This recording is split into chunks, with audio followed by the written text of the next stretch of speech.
کہ بتاؤ یہ کدھر سے لائے ہو. آج آپ نے پوچھا نہیں کہ کدھر سے لائے ہو, آپ چونک گئے. آپ نے فرمایا بتاؤ کیسے لائے ہو. کہ حضور میں نے زمانہ جاہلیت میں جب ایمان نہیں لائے تھے, اس سے پہلے میں نے ایک مریض پر منتر پھونکا تھا, اس منتر سے اس کا کام بن گیا تھا. آج اس کی مزدوری میں مجھے اس نے یہ دودھ دیا تھا اور وہ میں نے آپ کو پیش کر دیا. اللہ اکبر. حضرت ابوبکر صدیق نے جب یہ سنا نا, آپ بڑے پریشان ہو گئے. آپ نے اپنے منہ میں انگلیاں ڈالی, قے کی, الٹی کی, کسی طرح بھی یہ دودھ میرے جسم سے نکل جائے. جب بہت زیادہ قے کر لی, اس کے بعد اللہ کی بارگاہ میں عرض کی, مولا جو میرے ہاتھ میں تھا میں کر سکتا تھا میں نے کر دیا, اس غلط جو دودھ میرے اندر چلا گیا اس کو نکال دیا, اب میری رگوں میں جو باقی بچ گیا ہے مولا وہ تو معاف فرما دے.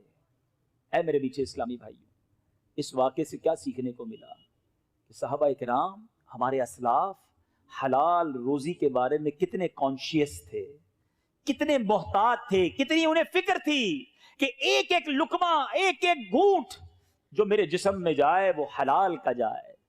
مگر آج سوچنا یہ ہے, اے کاروبار کرنے والوں, اے نوکری کرنے والوں, اے رزق کمانے والوں, سوچئے کہ آج آمدنی آتے وقت, پیسہ کماتے وقت ہم میں سے کس کس کا یہ ذہن ہوتا ہے کہ یار یہ حلال ہے بھی کہ نہیں, یہ جو میں کمانے جا رہا ہوں یہ اللہ کو راضی کر کے کما رہا ہوں یا اسے ناراض کر کے کما رہا ہوں.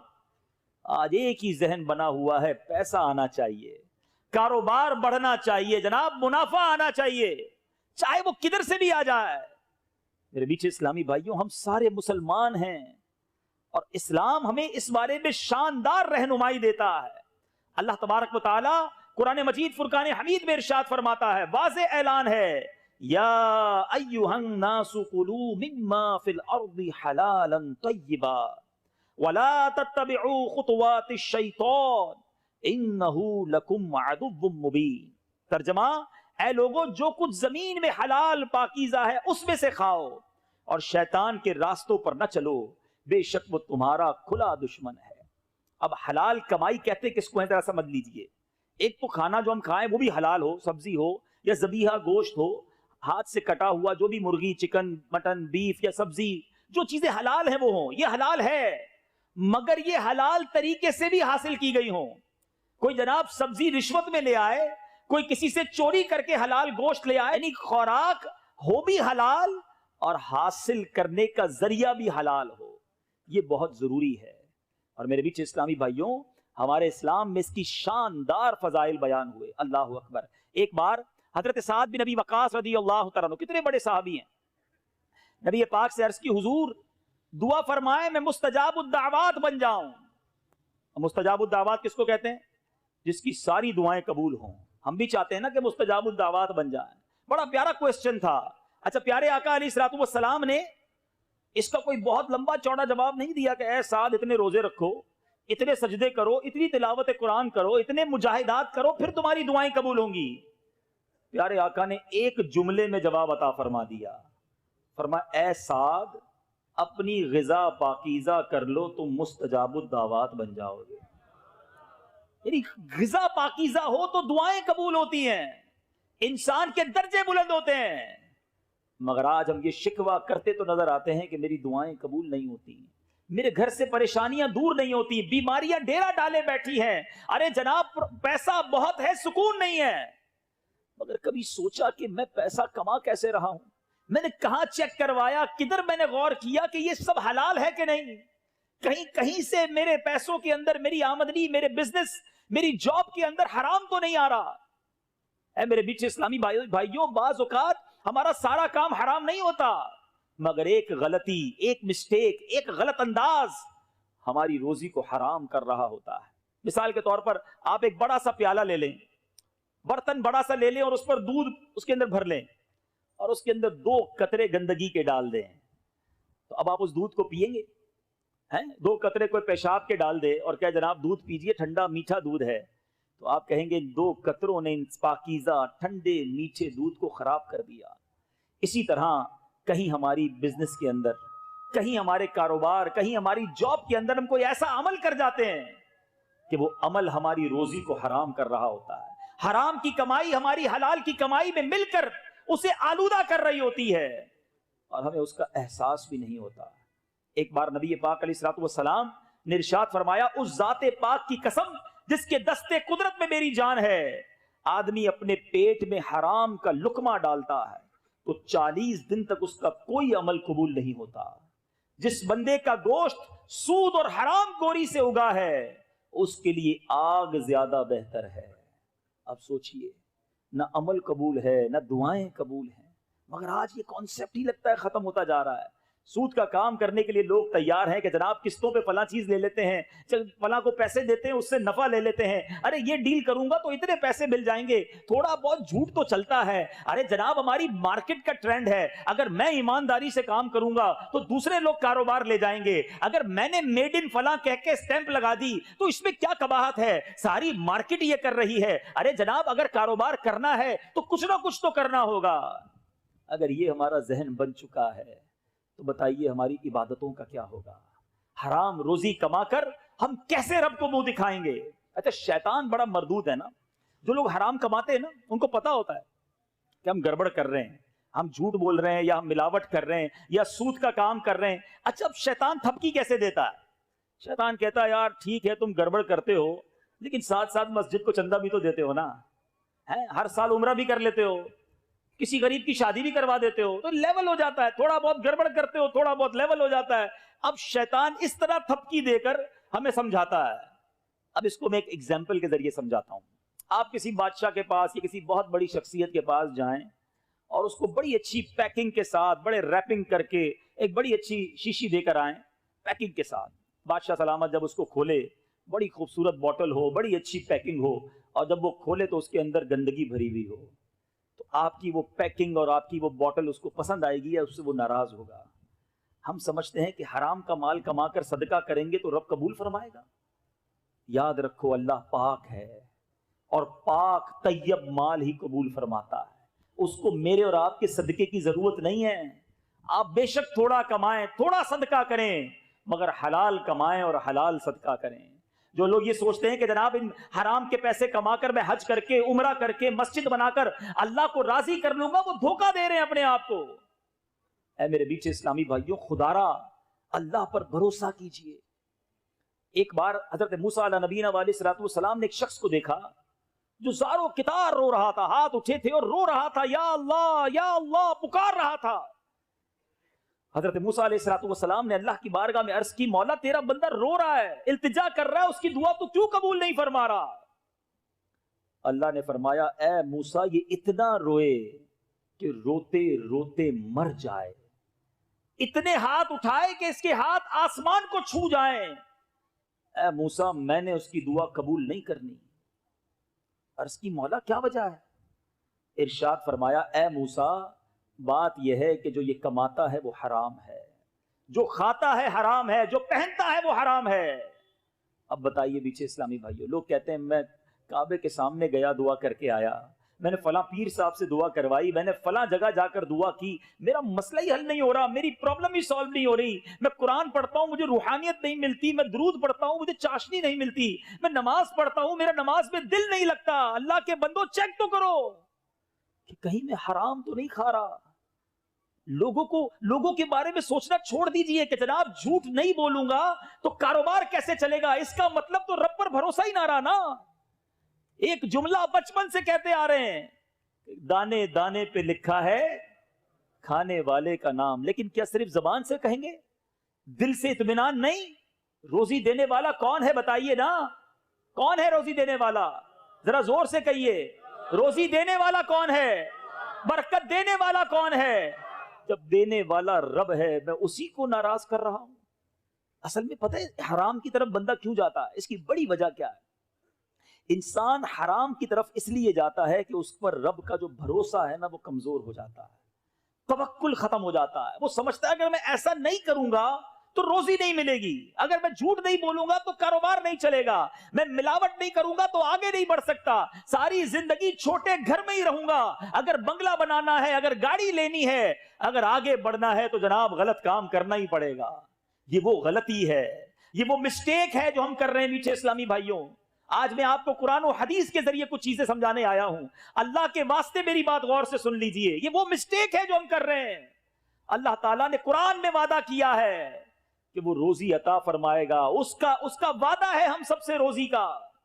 یاد رکھیے، ہم جس طرح موت تلاش کر کے ملتی ہے نا، اس طرح رزق بھی مجھے اور آپ کو تلاش کر کے ملے گا، ایک دانہ بھی کم نہیں ملے گا۔ میں صبر کروں، جو میرے نصیب میں ہے وہ مجھے مل کر رہے گا۔ ایک بار مولا علی کرم اللہ تعالی وجہ الکریم نماز پڑھنے مسجد میں تشریف لے گئے۔ سمجھیے بات کو، جو لوگ کہتے ہیں نا جناب 2 نمبر کا کام کروں گا تو پیسے زیادہ ملیں گے، مولا علی نماز پڑھنے مسجد میں گئے، ایک شخص کو اپنا لباس رکھوا کر گئے کہ یہ رکھو میں نماز پڑھ کے آتا ہوں۔ آپ جب نماز پڑھ کے آئے تو بندہ غائب، آپ کا لباس لے کر چوری کر گیا، آپ کو بڑا افسوس ہوا۔ تھوڑا آگے گئے تو وہی لباس ایک دکان پر لگا ہوا تھا۔ آپ نے فرمایا کہ یہ تمہارے پاس کہاں سے آیا؟ کہ ابھی ایک بندہ آیا اور 2 درہم کا بیچ کر گیا ہے۔ آپ نے بڑے افسوس کا اظہار کیا اور فرمایا اللہ تعالیٰ نے یہ 2 درہم اس بندے کے لیے حلال کے رکھے تھے، جب میں نماز کے لیے گیا تھا میں نے دل میں تمنا کی تھی کہ 2 درہم تحفے میں پیش کروں گا، مگر اس بندے نے جلدی کی، چوری کر کے وہی 2 درہم حرام کے کما لیے۔ اے سود کا کام کرنے والو، اے جھوٹ بول کر کاروبار کرنے والو، اے ملاوٹ کا کاروبار کرنے والو، اے دھوکہ دے کر پیسے کمانے والو، صبر کرو، جو تمہارے نصیب میں ہے وہ حلال ذریعے سے تمہیں ملنا ہے۔ اللہ کو ناراض کر کے نہ کمانا، یہ حرام بربادی لائے گا، بیماریاں ساتھ لائے گا، پریشانیاں ساتھ لائے گا۔ اصل ایک پرابلم اور ہے، ہم اصل میں برکت کا کانسیپٹ کچھ اور سمجھتے ہیں۔ ہم سمجھتے ہیں یار برکت اس کے پاس ہے جس کے پاس پیسہ زیادہ ہے، جو زیادہ امیر ہے، بڑے نوکر چاکر ہیں، بڑی گاڑیاں ہیں، وہ برکت والا۔ یہ بڑی غلطی ہے ہماری۔ ایک جملہ یاد کر لیجئے، برکت جو ہے نا وہ کوانٹٹی میں نہیں ہے، برکت کوالٹی میں ہے۔ برکت تعداد میں نہیں ہے، برکت معیار میں ہے۔ اب کسی کے پاس کروڑوں روپے ہیں، بڑی گاڑیاں ہیں، مگر حرام کے ہیں، نہ رات سکون سے نیند آتی ہے، نہ بچے فرما بردار ہیں، روز گھر میں لڑائی جھگڑے ہیں اور طرح طرح کی بیماریاں ہیں۔ بتاؤ کیا یہ برکت ہے؟ تھوڑے پیسے ہوں، حلال کے ہوں، سکون کی نیند آتی ہو، گھر میں کوئی پریشانی نہ ہو، بچے سارے نمازی فرما بردار ہوں، مجھے بتائیے برکت میں کون ہے؟ معیار زندگی برکت ہے۔ اور خدا را اللہ پر بھروسہ کرنا سیکھیے، جو میرے اور آپ کے نصیب میں ہے وہ مل کر رہے گا۔ یہ ساری دنیا میرا نصیب چھیننے کی کوشش کرے تو نہیں چھین سکتی، اور ساری دنیا میرے نصیب سے زیادہ دینے کی کوشش کرے تو دے نہیں سکتی۔ اللہ کرے یہ توکل ہم سب کے جناب بہم و گمان میں ایسا راسخ ہو جائے، اتنا مضبوط ہو جائے، پھر دیکھیں زندگی کتنی آسان ہو جاتی ہے۔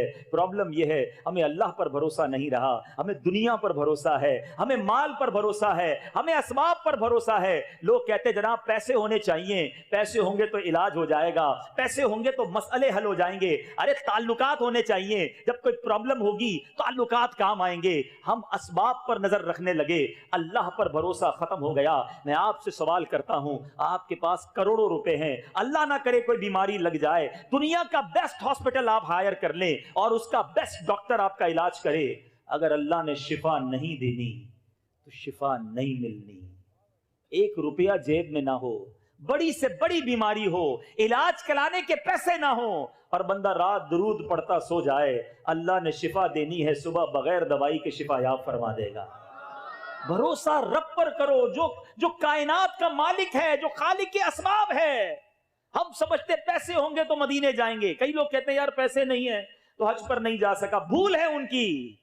ہم نے کروڑوں پتی بہت سارے دیکھے، ساری دنیا دیکھی، مدینہ نہیں دیکھا، اور ہم نے ایسے غریب بھی دیکھے جن کے پاس گھر نہیں ہے اور کئی بار مدینہ دیکھ لیا۔ کہاں کا منصب، کہاں کی دولت، قسم خدا کی ہے یہ حقیقت، جنہیں بلایا ہے مصطفیٰ نے وہی مدینے کو جا رہے ہیں۔ تو اے میرے میٹھے اسلامی بھائیوں، اسباب پر نہیں، خالق کی اسباب پر بھروسہ ہونا چاہیے۔ ایک بار ایک شخص بارگاہ رسالت میں حاضر ہوا، عرض کی حضور میرے ساتھ اونٹ ہے، میں اس کو باندھوں یا اللہ پر بھروسہ کروں؟ آقا علیہ السلام نے فرمایا باندھ لو، مگر بھروسہ رب پر ہی کرنا ہے۔ ہم سمجھتے ہیں میں نے تالا لگایا تو دکان سیف رہے گی، دکان کھولی تو کاروبار ہوگا۔ نہیں، دکان کھولنا سبب تھا، رزق دینے والی ذات رب کی ذات ہے۔ دکان پر تالا لگانا سبب ہے، حفاظت کرنے والی ذات رب کائنات کی ذات ہے۔ اپنے رب پر بھروسہ کرنا سیکھ جاؤ، آپ کی مشکلیں حل ہو جائیں گی۔ اے میرے میٹھے اسلامی بھائیوں، ایک بار ایک مبلغ دعوت اسلامی جرمنی اٹلی کے دورے پہ تھے، اسی طرح بیان ہو رہا تھا رزق حلال پر۔ ایک نوجوان ملا. آج بہت سارے لوگوں کے ذہنوں میں یہ سوال آ رہا ہوگا, یار بات تو یہ ٹھیک کر رہے ہیں, سود کا کام نہیں کرنا چاہیے, حرام نہیں کمانا چاہیے, دھوکہ نہیں دینا چاہیے, مگر مسئلہ یہ ہے کہ ایسا کروں گا, یہ غلط کام چھوڑ دوں گا تو بزنس کا کیا ہوگا, بچوں کا کیا ہوگا, فیملی کا کیا ہوگا, یہ بنا بنایا سارا بزنس کولیپس ہو جائے گا. ایسے ہی ایک نوجوان نے مبلغ دعوت اسلامی سے کہا کہ حضرت ابھی جو آپ نے بیان کیا ہے بات تو بہت اچھی کی ہے, مگر میں اٹلی میں رہتا ہوں, ہمارے یہاں اسٹور پر شراب بکتی ہے, اگر شراب نہ بیچے تو گاہک نہیں آتے, اگر میں نے شراب بیچنا چھوڑ دی تو میرے گھر کا کیا ہوگا, میری فیملی کا کیا ہوگا, میں کیسے کماؤں گا. اس مبلغ دعوت اسلامی نے اس نوجوان سے ایک سوال کیا تھا, آج میں آپ سب سے وہی سوال دہرانے آیا ہوں. اس مبلغ نے کیا کہا کہ ایک بات بتاؤ, روزی دینے والا کون ہے؟ جواب دیجئے, روزی دینے والا کون ہے؟ اس مبلغ نے اس نوجوان سے کہا, تم اللہ کو ناراض کر رہے ہو, حرام کما رہے ہو, تمہیں روزی مل رہی ہے, تم حرام چھوڑ دو گے, حلال کی طرف آؤ گے, کیا اللہ روزی دینا بند کر دے گا؟ تم رب کو ناراض کر رہے ہو, تمہیں مل رہا ہے, جب تم رب کو راضی کرنے کی طرف جاؤ گے تم یہ کیسے سوچ سکتے ہو کہ اللہ دروازہ بند کر دے گا؟ اب یقین کریں وہ نوجوان زارو کتار رونے لگا, کہتا ہے آج وعدہ کرتا ہوں آج کے بعد شراب نہیں بیچوں گا. 1-1.5 سال بعد اسی مبلغ دعوت اسلامی کا پھر جانا ہوا, وہی نوجوان پھر ملا بڑا خوش, کہتا ہے حضرت وہ دن ہے, آج کا دن ہے, شراب بیچنے سے توبہ کی, اللہ نے کاروبار میں اور برکت عطا فرما دی, آج بڑی خوش زندگی گزار رہا ہوں, فقط حلال کماتا ہوں اور خوشحال ہو گیا ہوں. اصل پرابلم یہی ہے, ہم حرام چھوڑتے وقت بھی رب پہ بھروسہ نہیں کر رہے ہوتے. یار حرام چھوڑ دوں گا تو کیا بنے گا؟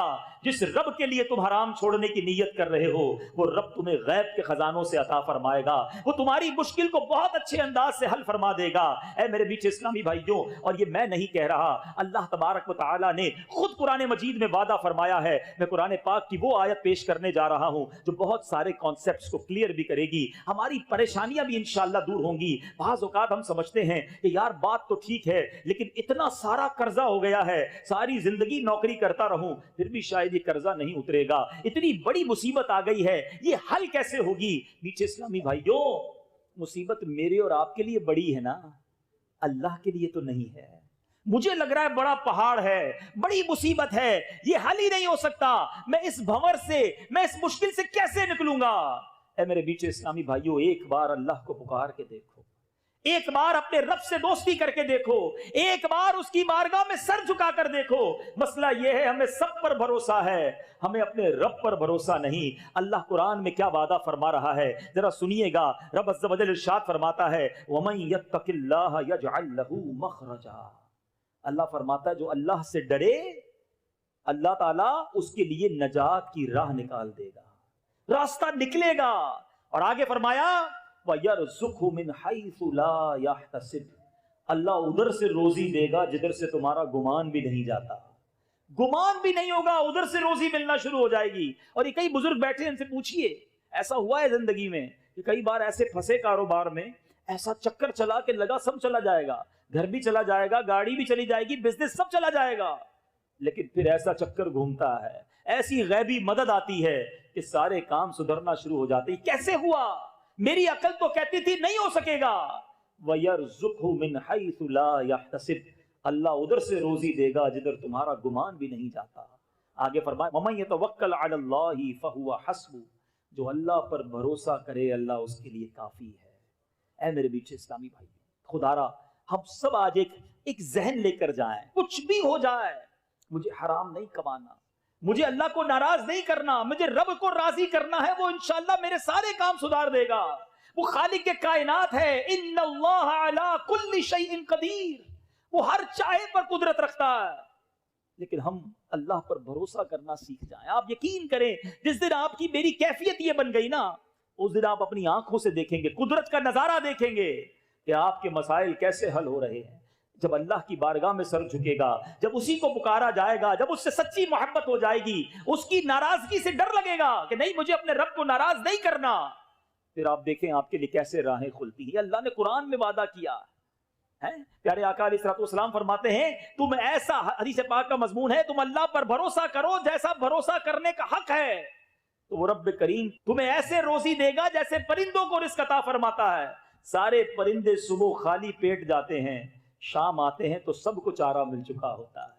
کبھی دیکھا ہے آپ نے کسی گھونسلے کے اندر کوئی کبڈ بنی ہوئی ہو، پرندہ شام کے لیے سنبھال کر رکھے؟ کسی پرندے کسی جانور کو آپ نے نہیں دیکھا ہوگا کہ دوپہر کھائے تو رات کی فکر کرے، اسے پتا ہے جس رب نے دوپہر کو کھلایا ہے وہی رات کو بھی کھلائے گا۔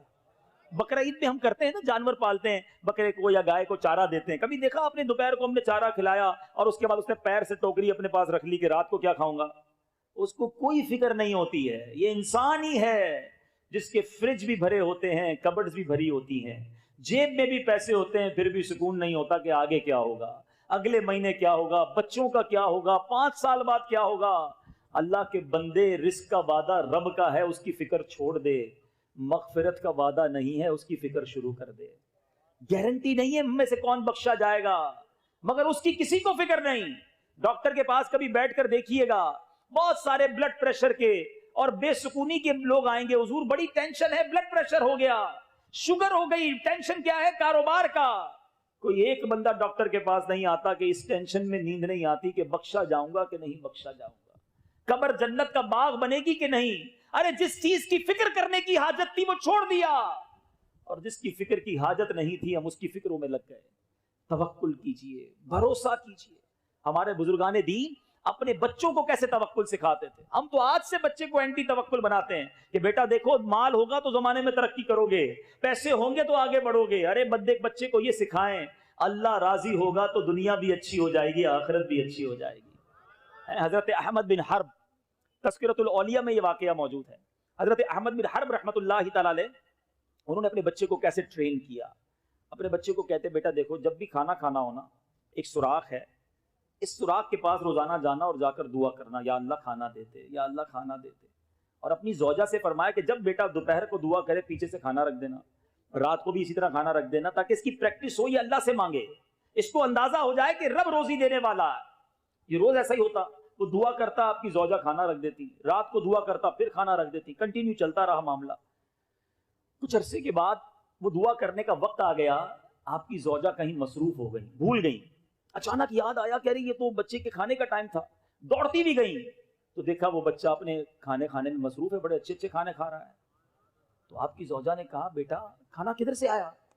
کہا ماں جی روز اللہ کی طرف سے آتا تھا، آج بھی اللہ نے دیا ہے۔ وہ پریشان ہو گئی، حضرت احمد بن حرب رحمۃ اللہ تعالی کے پاس آئیں کہ حضور کمال ہو گیا، آج میں کھانا دینے میں تاخیر ہو گئی، لیٹ ہو گئی، اور اس کو کھانا پہلے سے ہی مل گیا۔ حضرت احمد فرماتے ہیں کہ میں اسی دن کے انتظار میں تھا، اب تم نے کھانا نہیں دینا، اب اللہ کی طرف سے روز اسے عطا کر دیا جائے گا۔